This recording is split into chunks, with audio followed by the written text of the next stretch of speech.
Today I'm taking you to Taroko National Park in Hualien and to see one of the top 10 sites of Taiwan. I'm Michella. I grew up in the Silicon Valley and was a journalist in Taiwan for 10 years. I like to try new things, play with new toys, and visit old places in a new way. I'm going to show you around the Taiwan that I know. I hope you'll enjoy it as much as I do.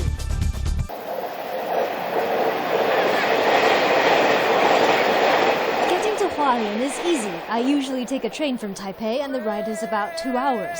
Moving around Taroko is slightly trickier, but the Taiwan tour bus Taroko Gorge Tour makes it simple.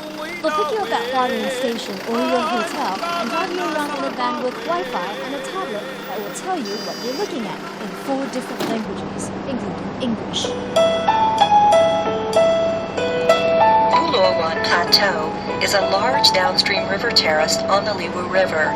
This area used to be inhabited by the Turku people, but now...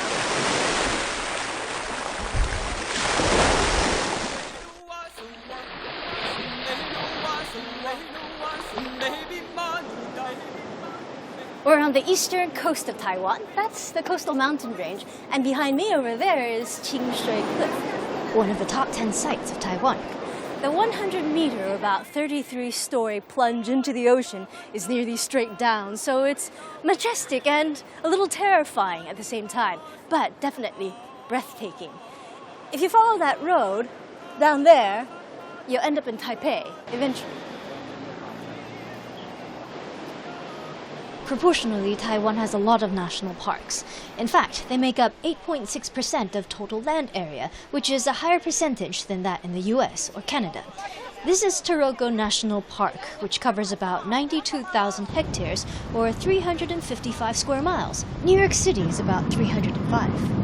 Much of Taroko National Park is above 2,000 meters, some of it even above 3,000 meters. What that means is, when it gets cold enough, sometimes we get snow. And that's really special because Taiwan is in the subtropics. We eat mangoes all year round, and even in November, we can get 30 degrees Celsius temperature. It's quite amazing.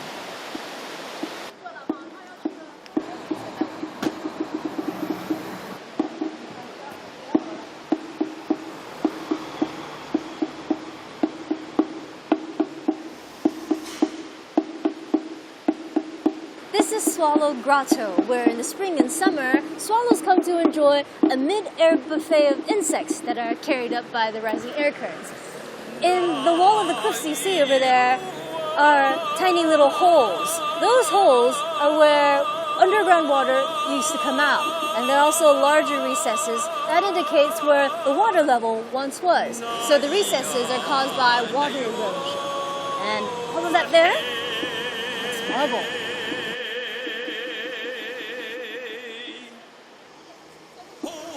One of the most popular trails here is this one, the Sakatang Trail. Here you can get really close to the riverbed of the Sakatang tributary. So what does Sakatang mean? It means wisdom teeth.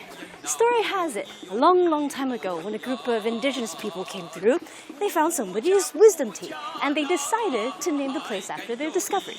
Sakatang, wisdom teeth. We're learning a new language. This trail is 1.5 kilometers long and quite easy to walk. The views along the way are sapphire blue water and rocks with marbling patterns that go in a horizontal, vertical, diagonal, and sometimes even a wavy orientation. The water here is a strong bluish green because of the marble and limestone that are dissolved in it.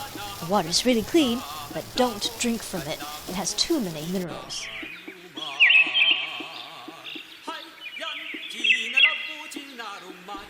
The name Taroko comes from the indigenous tribe Truku who used to live here. Truku means something like plateau in the mountains where you can live and watch for enemies. This is Buluawan, once the home of the Truku people. Buluawan in Truku means echo, which you can hear when it's quiet.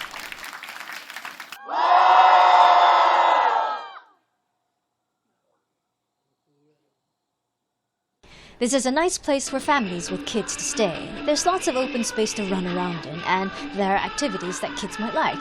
For example, in each room there is a mission list, and if you complete all the missions, you get a prize. What kind of food does a firefly larva eat? Hint, see sign at the Bamboo Groves Trail. I think this is kind of fun, so this is for kids. And for adults, you have to remember how to say hello in Turku. Otherwise, no breakfast for you. Yaku! Traditionally, Turku men and women have bands of tattoos on their faces when they come of age. But before they get their tattoos, women have to pass a weaving test, and men have to prove themselves by beheading an enemy. This tradition stopped long ago, and there are only 2 people with these tattoos still alive today. There are a few hotels in Turku, some luxurious, some really basic. This one is in between, and I like it because it has its charms. The manager, who is of Chinese descent, prides himself in running an all-local Turku staff and giving the kids a chance to help pay the bills at home and for their tuition. He knows how each of the kids are doing in school, who's in a choir, who's on the basketball team, who doesn't do their homework, who is trying to get into the police academy, what the situation at home is, and seems to truly care for them. It's heartwarming. Culturally, it also gives the performers a chance to practice and pass down traditional songs and dances.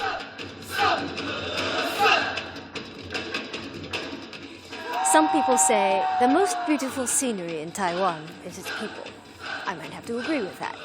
But Taroko comes in a close second. You should come.